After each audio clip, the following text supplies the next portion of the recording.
Sudah. Halai. Tak payah, tak payah. Tak payah. Oi, Indon dekat Selat Melaka lah. So consider kutipan cukai itu akan dikongsikan bersama dengan Malaysia. Tapi kapal lewat Selat Melaka nggak kita charge ya? Nggak tahu, betul apa salah? Sekarang Iran mau nge-charge kapal lewat Selat Hormuz katanya. Kalau kita bagi 3, Indonesia, Malaysia, Singapura, lumayan kan? Biar betul. Indonesia bercadang nak mengenakan levy kepada kapal yang lalu dekat Selat Melaka.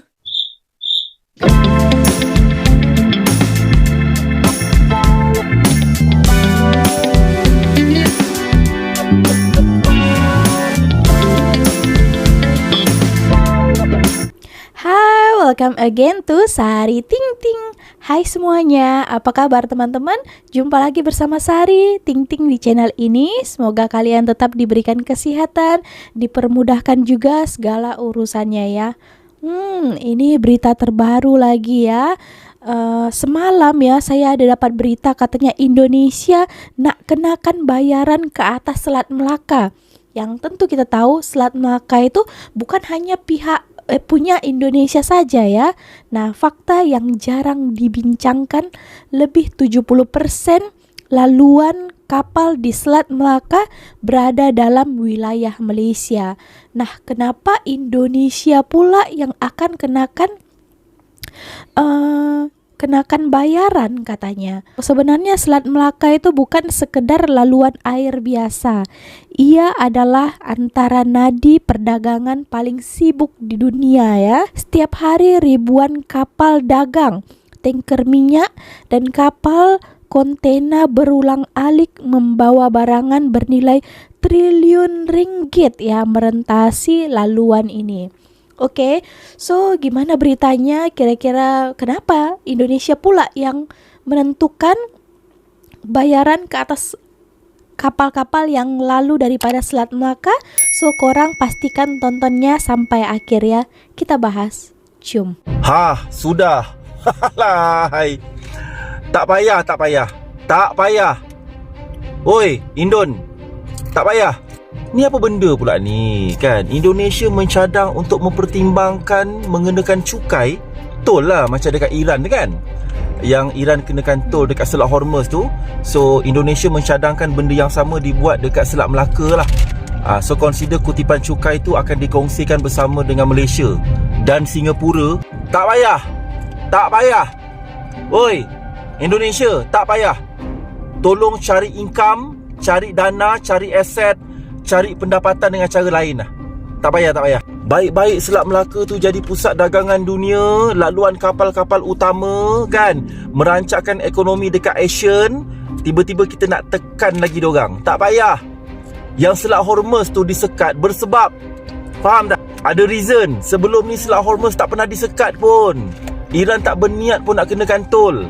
Ini sebagai balasan, ini sebagai hukuman, penalti yang diberikan oleh Iran terhadap pakatan US, Israel dan negara-negara Gulf Arab yang lain kerana mereka menyokong serangan aggression terhadap Iran. Itu sebab dia. Indon tak payah tiru. Tak payah. Sejak bila pula Indonesia kena serang? Sejak bila pula Malaysia kena attack dengan negara lain? Kita tak ada sebab pun nak kenakan tol. Kadang-kadang bagi idea tu tak ada buat study dulu, tak buat analisis dulu, tak gunakan pragmatic ideas, tak gunakan kaedah analytical, main belasah je. La ilaha illallah. Dah tak payah pertimbang, reject terus. La ilaha illallah, merepek. Tapi kapal lewat Selat Melaka nggak kita charge ya? Nggak tahu, betul apa salah? Sekarang Iran mau nge-charge kapal lewat Selat Hormuz katanya. Kalau kita bagi 3, Indonesia, Malaysia, Singapura, lumayan kan? Dan seperti arahan Presiden, Indonesia ini bukan negara pinggiran. Kita ada di jalur strategis perdagangan dan energi dunia.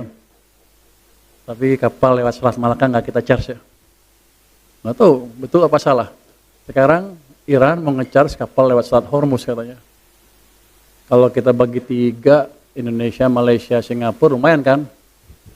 Punya kita jalurnya paling besar, paling panjang. Singapura kecil, Malaysia sama kita bagi 2 lah. Kalau bisa seperti itu, tapi kan nggak begitu. Jadi Cadangan dengan lah, segala masih kekayaan ya.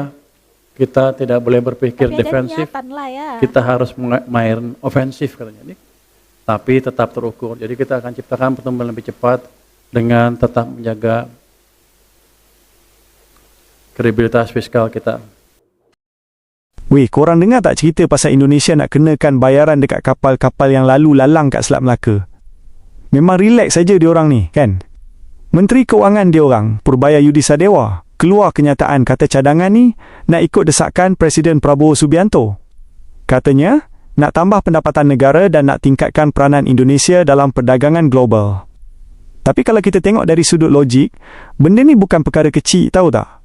Selat Melaka ni, laluan antarabangsa yang sibuk, bukan kolam ikan kat belakang rumah yang kita boleh pasang tol sesuka hati. Cuba korang bayangkan, kalau setiap negara yang ada akses ke laluan laut antarabangsa tiba-tiba nak kenakan cukai ikut suka, memang huru hara lah dunia ni.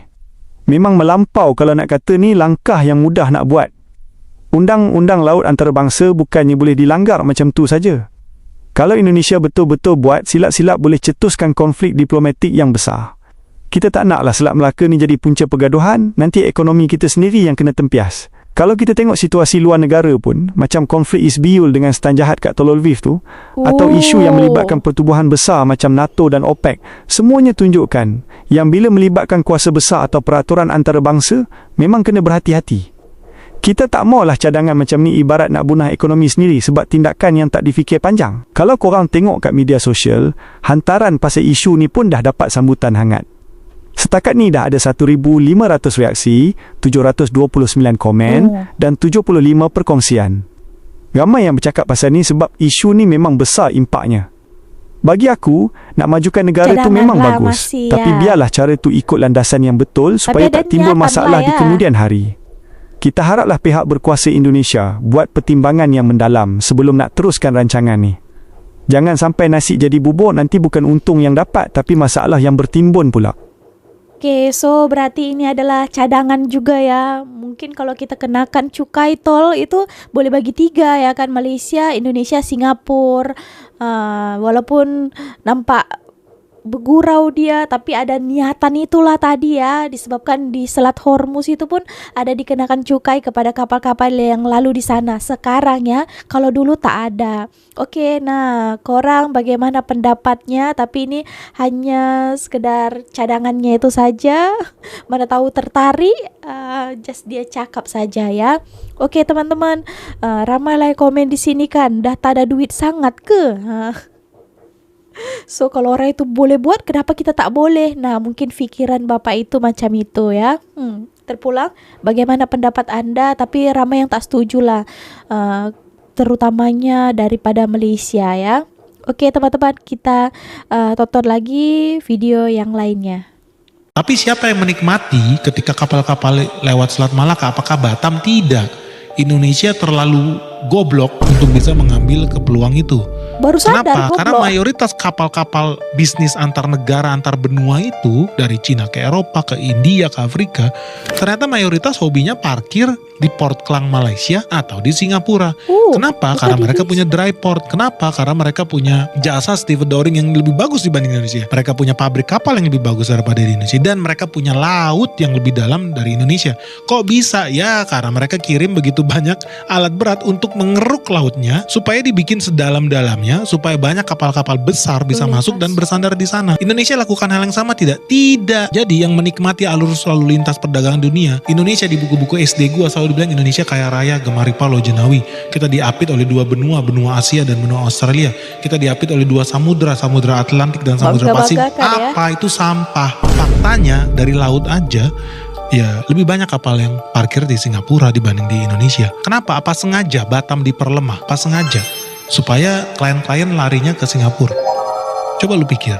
Berita tergempar hari ini, mereka dah masuk Selat Melaka.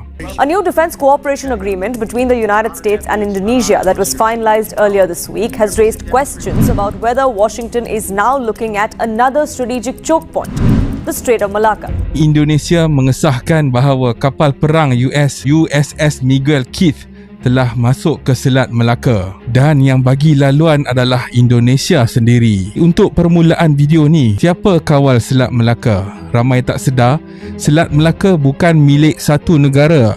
Ada 3 pemain utama iaitu Malaysia, Indonesia dan Singapura. Selat Melaka bukan laluan biasa. Selat Melaka lebih sibuk daripada Selat Hormuz. Lebih 90,000 kapal lalu di Selat Melaka setiap tahun. Sekitar 25% perdagangan dunia guna laluan ini. Lebih kurang 30 hingga 35% minyak dunia lalu Selat Melaka. US dah lama rancang, kita je yang lalai. Baru-baru ni pun ada rundingan tambahan antara US dan Indonesia untuk kuatkan lagi kerjasama pertahanan dan lautan. US Secretary of War Pete Hegseth pun pernah mengatakan betapa pentingnya Selat Melaka ini untuk kekuatan Amerika Syarikat. Kalau kita tengok gaya Presiden Indonesia pun memang nampak sangat-sangat mesra dengan USA. Bila negara paling besar di Selat Melaka rapat dengan US, ini bukan perkara yang kecil. Realitinya US tak tengok Selat Melaka sebagai laluan perkapalan sahaja, tapi dia tengok sebagai choke point. Kalau berlaku satu perbelahan besar atau konflik besar, laluan ini digunakan untuk menekan China dan Rusia. Sebenarnya konflik di Selat Hormuz pun adalah rancangan yang lama daripada USA dan mereka mendapat untung atau laba yang besar akibat daripada konflik ini. Sebab USA adalah pengeluar minyak yang besar dan dasar Trump yang terbaru iaitu drill baby drill. Mereka memang tengah mengorek minyak dengan skala yang besar. Jadi dengan kenaikan harga minyak ni, USA yang untung. Yang menjadi persoalannya sekarang, Indonesia sudah rapat dengan US. Singapura memang sudah menjadi sekutu US sejak sekian lama. Manakala Malaysia berada di mana? Adakah kita bakal menjadi seperti Iran ataupun Selat Melaka akan menjadi seperti Selat Hormuz? Mari sama-sama kita fikirkan. Sekian, Assalamualaikum warahmatullahi wabarakatuh. Biar betul. Indonesia bercadang nak mengenakan levy kepada kapal yang lalu dekat Selat Melaka. Guys, baru-baru ni ada satu cadangan yang sangat menarik daripada Indonesia lah. Ini bukan cadangan kecil, ini cadangan yang besar iaitu mereka bercadang untuk mengutip levy ataupun cukai lah daripada kapal yang lalu dekat Selat Melaka. Dari sudut ekonomi, ini memang boleh dikatakan macam peluang nak buat duit lah. Sebab laluan Selat Melaka ni kita tahu antara laluan dekat dunia ni yang paling sibuk lah. Dan Menteri Kewangan Indonesia iaitu Purbaya Yudi Sadewa, dia pun dah bagi satu bayangan yang mana langkah ni dikatakan selari dengan visi Presiden Prabowo Subianto untuk menguatkan peranan Indonesia di dalam perdagangan global. Well, ini dah macam contoh Iran lah mengenakan tol ke atas Selat Hormuz Mau buat juga tetapi realitinya dia taklah semudah itu. Sebab Selat Melaka ni dia bukan milik satu negara sahaja. Dia adalah laluan antarabangsa yang mana macam kita tahu dikongsi dengan Malaysia dan juga Singapura. Jadi kalau Indonesia nak kenakan charge, kenalah ada persetujuan daripada semua pihak. Tak bolehlah buat sorang-sorang, betul tak? Dalam masa yang sama, industri perkapalan global pun mesti akan membantah lah. Sebab bila dia orang ni dikenakan charge, kos operasi pun akan meningkat. Lagi satu, selama ni Selat Melaka beroperasi berdasarkan prinsip kebebasan navigasi. Yang mana maksudnya kapal boleh lalu lah tanpa dikenakan sebarang bayaran mengikut Undang-Undang Maritim Antarabangsa. Tapi apa yang menarik sekarang ni ialah perbezaan dari segi pendirian. Yang mana Malaysia dan Singapura ni kita masih nak kekalkan laluan ni sebagai bebas tanpa charge. Akan tetapi Indonesia pula nampak ke arah macam nak monetize laluan strategik ni. Ini bukan satu perkara yang kita boleh pandang remeh lah sebab sudah pasti kos perdagangan global ni boleh naik. Dia pun boleh mengubah power dynamics dekat rantau Asia Tenggara ni. Sebab guys, siapa yang kawal Selat Melaka ni, of course dia ada leverage besar dalam ekonomi dunia. Oke, so ya itu tadi beritanya ya. Tiba-tiba aja data dan idea nak buat duit ke? Ramai yang mengatakan itu ya karena mau dicas itu. Tapi ya betul lah tadi dikatakannya bukan punya satu negara saja, bukan Indonesia saja. So kena minta persetujuan negara-negara lain. Oke, tapi itu hanya cadangan. Tak tahu kita ada nanti percakapan itu. Kita tengok nanti seterusnya bagaimana ya teman-teman. Juga ada pernyataan daripada ini Benix ya. Katanya siapa yang menikmati ketika kapal-kapal lewat Selat Melaka, tapi bukan Indonesia katanya. Dan katanya juga Indonesia terlalu goblok. Oke, bukan saya katakannya, dia sendiri katakan. Oke, so ya, karena mayoritas kapal-kapal bisnis antar negara, antar benua nih dari mana-mana negara ini ternyata mayoritasnya itu ramai yang parking dekat Port Klang Malaysia dan juga Singapura, bukan di Indonesia ya, di Batam gitu. Di beritanya ini kan Bapak Prabowo pun menggebor-geborkan ya negara lain gemetar ya. Selat Melaka jadi kartu mati Indonesia kuasai dunia. Dan sekarang ya nampaknya Indonesia itu semakin rapat dengan Amerika ya, US ya, dan juga Donald Trump. Tapi pernyataan Bapak Prabowo dulu-dulu kita itu tidak mau dengan ante-ante asing, tapi sekarang macam dah dipegang oleh US pula kan Indonesia. Makin dekat, makin rampat nampaknya. Sadarkah kita 70% energi dan 70% perdagangan lewat laut Indonesia. Sadarkah kita bahwa Selat Melaka, Selat Sunda, Selat Makassar dan sebagainya itu laut Indonesia? Sadarkah kita betapa pentingnya Indonesia? Sadarkah kita betapa kuncinya Indonesia? 70% energi. Oke, so ya memang gitulah Indonesia ya, suka sangat membanggakan, melebih-lebihkan. Apalagi saya tengok presiden saat ini tuh menjanjikan semuanya kepada rakyat ya, kita ada ini, kita ini cakap besar tapi hasilnya nihil ya. Presiden Amerika bikin penduduk Indonesia ketar-ketir karena akan segera memblokade Selat Malaka. Konflik di Iran akan pindah ke Indonesia, Malaysia, dan Singapura. Ternyata ini karena Presiden Donald Trump berhasil memblokade Selat Hormuz dan akan lanjut menguasai Selat Malaka. Tapi dia membutuhkan akses udara supaya pesawat tempur Amerika mudah patroli di atas Selat Malaka. Izin ini disebut Blanket Overflight Access dan saat ini masih ditinjau oleh pemerintah kita. Lalu kenapa Presiden Amerika perlu melakukan ini? Ternyata ini karena Amerika sedang memainkan strategi untuk mencekik aliran minyak ke Cina dan ekspor minyak dari Rusia. Ini dilakukan untuk menguasai perdagangan minyak dan menguatkan dolar yang disebut strategi petrodolar. Ngeri banget, habis dari Venezuela ke Selat Hormuz dan sekarang sampai ke Selat Malaka. Padahal lebih dari 70% perdagangan di Asia Timur lewat Selat Malaka dan 48%-nya dikontribusi oleh Cina. Kalau Selat Malaka dikuasai, perdagangan Cina akan tertekan dan Indonesia yang persis ada di tengah-tengahnya bisa jadi alat Amerika. Anehnya justru Indonesia menambah masalah dengan Amerika setelah Pak Bahlil diminta Pak Prabowo cari minyak dan dapatnya malah kerjasama impor serta pembangunan kilang dengan Rusia. Menurut Pak Bahlil ini politik bebas aktif gaya baru, tapi kok kelihatannya seperti cari mati dan Indonesia semakin tidak aman.